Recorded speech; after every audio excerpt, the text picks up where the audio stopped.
What is up, you guys? Welcome back to another FISBO Domination student interview. With me today, I've got Joseph Saldana. Joseph, thank you for being here. Well, I appreciate you having me, Brandon. I thank you for the invite. And yeah, I'm here to provide a message any way I can help. Awesome. Yeah, you and I tried to do this before, but for whatever reason, in the land of technology where you're from, you didn't have any technology. So where are Yeah, you at? How long you've been selling real estate? Give people just a quick introduction. sure. So I'm located in the Seattle, like Tacoma market out here in Washington State. And so I've been licensed for less than 2.5 years. I would say I've been full time about 2 years.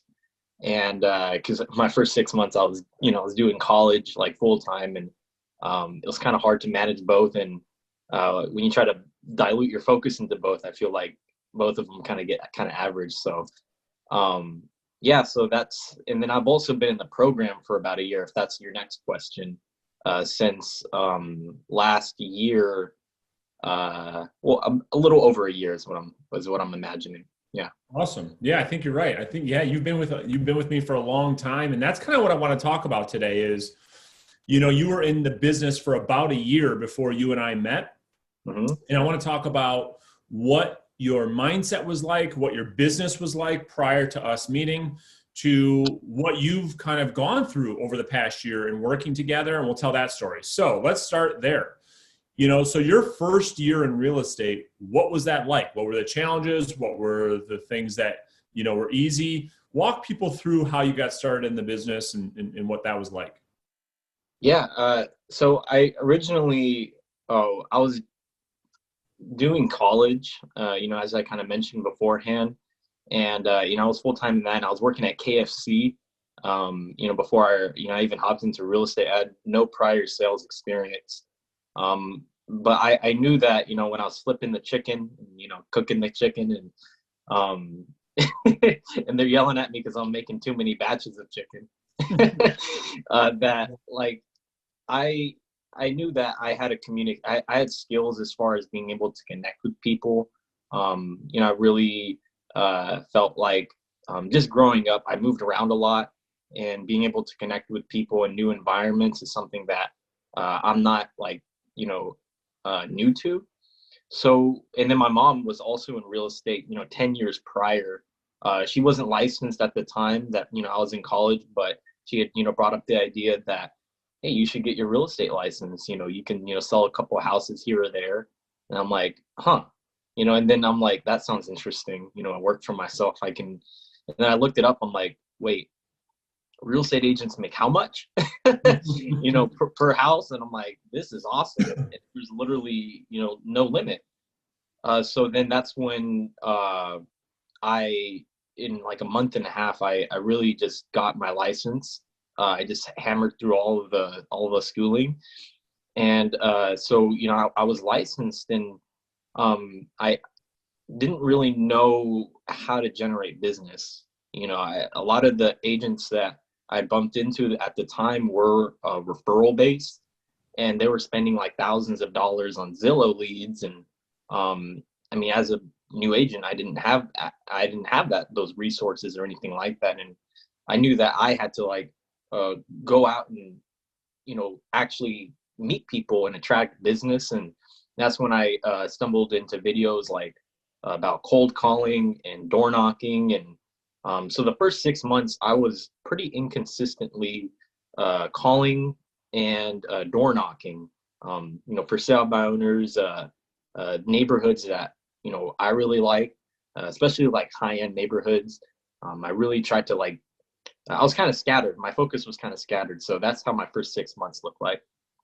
Awesome.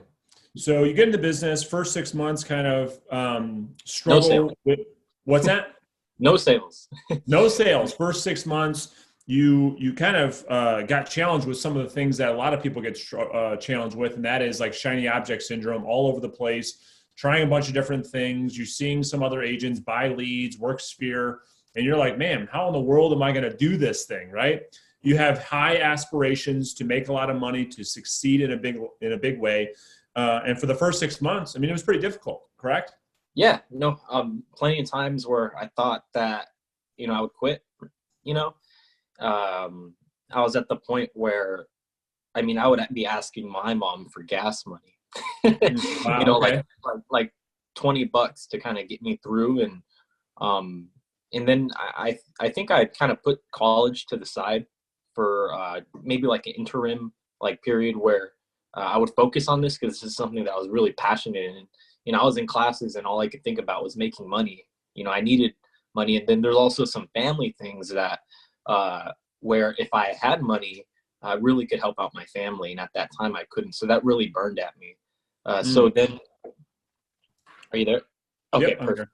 So anyways, so within like the first month that I kind of got out of college, I actually got my first open house buyer under contract. Okay. And so, that closed, it was 6 months in. And then I knew that, I was listening to podcasts. I was always soaking up knowledge. And that's where I invested into a real estate course. It was Joshua Smith's 90-day mastery boot camp. And I got a lot of value out of that as far as, working with buyers.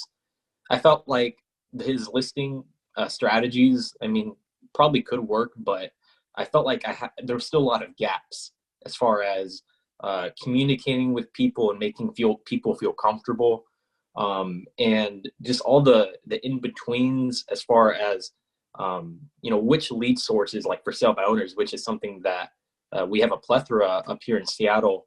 How do I get consistent with these people and how do I communicate with these people? Because in those first 6 months, I was going out there, I was cold calling for sale by owners and expireds and actually setting up appointments with these people using scripts that I found online. But I didn't know how to close, close.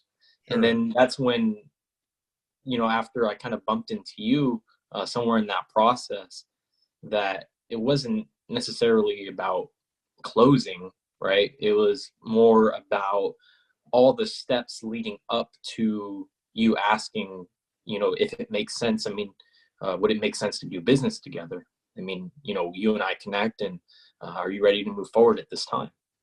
Awesome. And then that's really where, what you're saying just is, kind of just launched off. yeah, because a lot of people think it's about closing. What you're saying is one of the things that you learned over the past year was it's about opening the right way, right? It's not about closing. It's about opening the relationship up the right way so that it's not all about the close, right? And so how did you, let me just kind of rewind a little bit. How did you find me? Like, how did you stumble across me? How did that even work? I think I was, like how I said, I came across scripts just looking online. Maybe I was on YouTube and maybe you were on like a Ricky Carruth video. Okay. And then I'm like, wow, this sounds pretty good.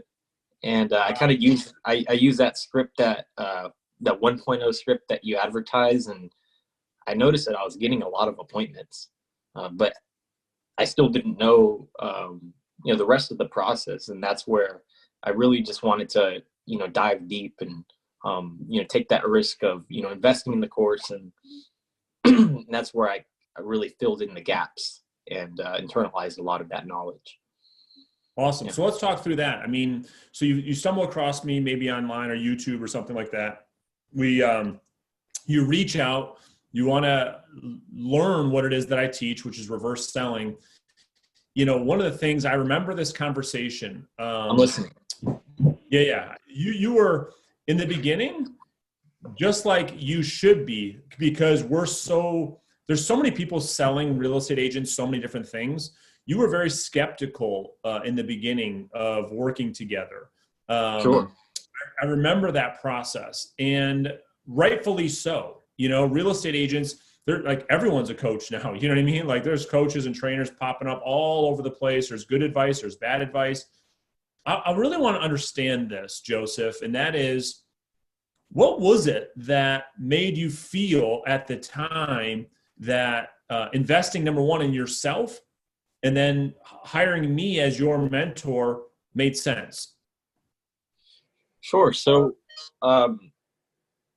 one criteria that, I always, kind of filter everything through as far as, my decision making, is that if I'm going to take advice from somebody, it's going to be somebody who has the results that I'd like to achieve personally, right? And that so that's something that I saw, as far as kind of doing some research on you, is that you were actively selling real estate. You did have a large listing business, and quite frankly, I remember when I discovered you, I was going through your YouTube channel, and I did a lot of watching of your YouTube videos before me even making a buying decision. And I saw, and I don't know if you purposely, did this, but at a point in time, you posted your coaching calls on your YouTube channel, and I saw Miguel, Miguel, and all the old crew, and Yeah. and I saw how they were, I wouldn't say as clueless as I was, but they were very eager to learn, and you were very communicative and patient, and the way you explain things made sense, as far as that process and all the different modules. And I was like, well, sounds like something that I'd like to go deeper in. And I just felt intuitively that you did have the result, and I saw some examples, and I didn't want to wait, so I just hopped into it. Got it. Awesome. Makes sense. So now we've been working together for about a year, right? I think a little bit over a year. For the people watching this, help them understand some of the things that you've learned, because your first 6 months, just like every other agent, by the way, they're downloading scripts from here and there. What's different now about your communication style, your mindset, your tactics, your strategies? What have you learned? Give some big takeaways from things that you've learned over the past year. Yeah. So one thing that I've learned about communication, is, it's important, and it's definitely important to have scripts, right? But not in the sense that like you're a robot regurgitating scripts line by line.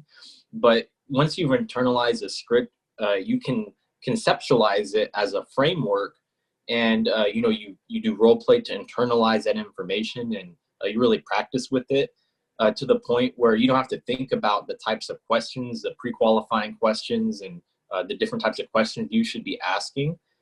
And from that point, when you're engaging in a conversation, you're not thinking about the next thing that you're going to do. You're actually, and this is an important point as far as like influencing people, is that you're actually listening to that person, right? Your ears are open, and you're listening to, there's a book I had read, but really, people don't wake up in the morning and say, I'd like to sell my house today.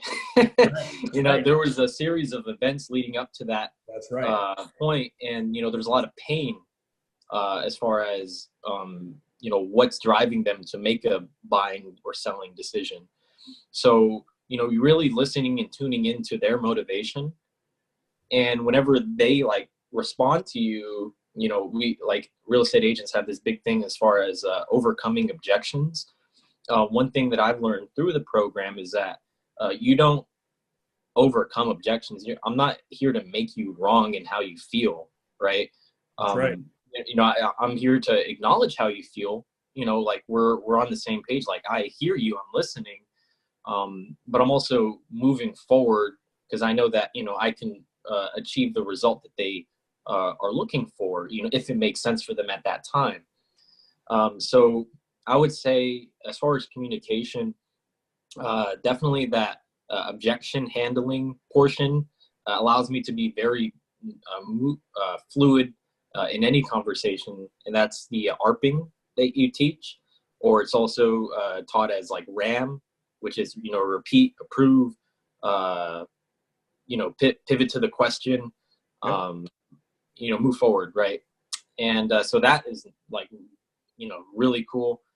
And I would say using assumptive language, right? When you speak to people, and I'm just doing on a high level, but Absolutely. yeah. So using assumptive language when you speak to people, and removing the threat as far as people making decisions today, right? Speaking in hypotheticals to people, where it's just a conversation. It's not like we're making a decision right now, right? But using that assumptive language ends up facilitating to them making that decision right now. I So love it.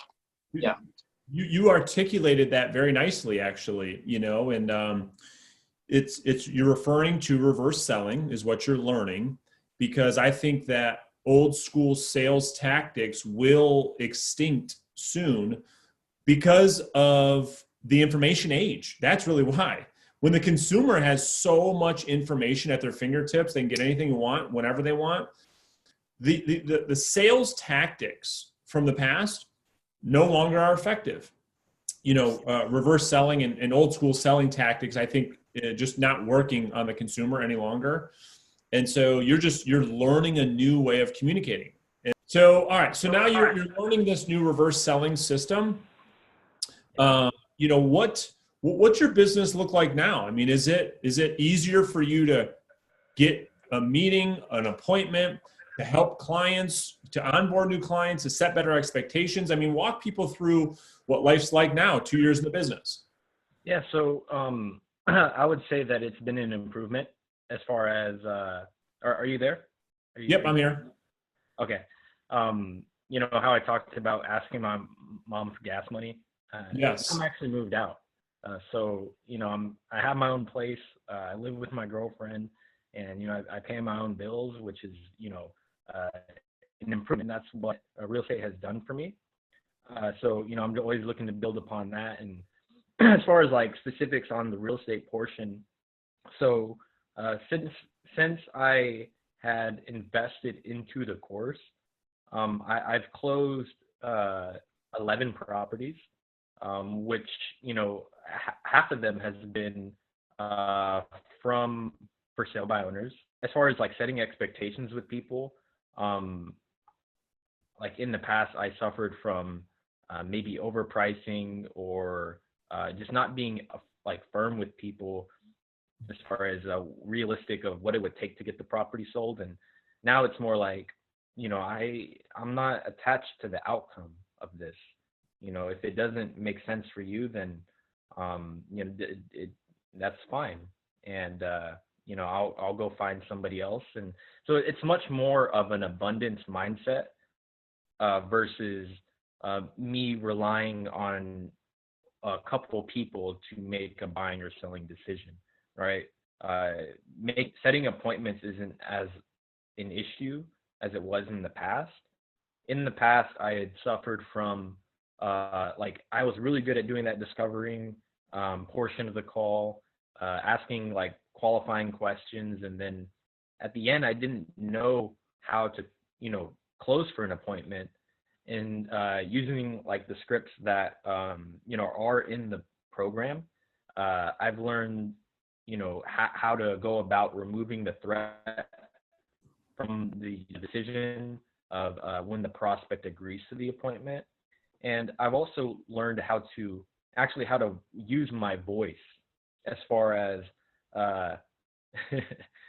one thing that I had learned along the way is that I remember I was making phone calls one day, and my girlfriend, she has said that, you look so serious, and then I looked in the mirror. Sometimes I'll look in the mirror while I'm making phone calls, and then like my face is like furrowed, I'm like really serious, like trying to get that appointment. But once I put that mirror in front of me as I'm prospecting, it's gotten me more aware as far as, and this is also in going to the appointments themselves, the sub-communications that I'm giving off, right? So I've taken a really hard look at what I'm sub-communicating to people, because there's that saying, and it's so true, people don't remember what you say, but how you made them feel. That's right. People, they're not listening to what you say, but how you feel, right? And so if you have confidence and you care about the other person, the other person is also going to reflect that back towards you. I mean, people are like mirrors, right? Like you've heard that saying before. So you want to bring out the best aspects of people by bringing out the best in yourself. And that's something that I've had to really do a self-analysis on, as far as what I'm putting out there, like the energy that I'm putting out there.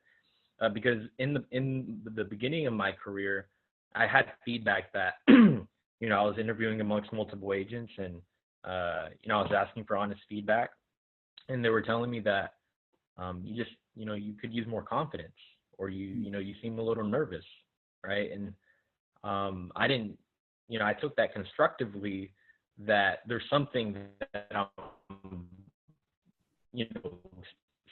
signaling or giving off that, that I am nervous, right? So really just focusing on fixing that portion of my communication. Yeah, makes sense.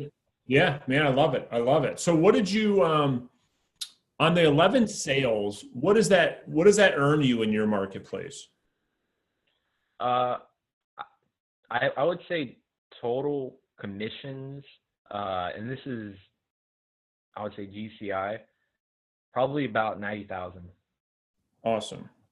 Yeah. So first 6 months, you don't make $1, right? You're borrowing money from your mom to pay for gas to go to showings and different stuff. And then your second year, or I guess your first full year in the business, you make 90,000. What's your goal now, this year in 2020?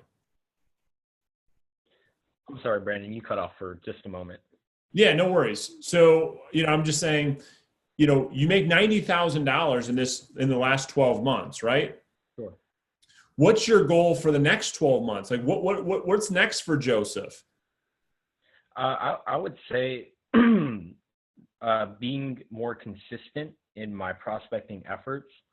And, I recognize that the work that I put out there, each and every day is a reflection of how much I am like in flow, as far as like, how inspired and happy I am each and every day. So I would say just really working on my energy to be in a place where I can go out there and be consistent each and every day. Growing as a person, right? Because like the person that makes $250,000 a year, has a level of energy and confidence that, is required, right? So I want to internalize like those principles and just like that way of being. So the next 12 months, I would like to, I'd like to double it essentially, right? It's funny because I've been re-listening to Grant Cardone 10X, Yep. right? I would like to say I'd like to make $1 million, but I think it would be realistic if I were to close at least 20 homes here in the next 12 months. So I love it. That's what I'm aiming for. Well, and that's just the thing, right? We talk a lot about in the program creating your new character, right? And you nailed it. The person that makes 250,000 or 500,000 or $1 million a year is just a different person than the old Joseph who was making $0 a year, right? So you're on this journey. You're still a very young guy. You're just starting in your career. You've got an awesome future ahead of you. And it's all about becoming this new character. So what pieces of advice would you leave people after watching this video? Maybe they're struggling. Maybe they're thinking about getting into real estate. Regardless of where they're at from their own mindset of what they think they can or they can't achieve, what's one piece of advice that you would give somebody watching this?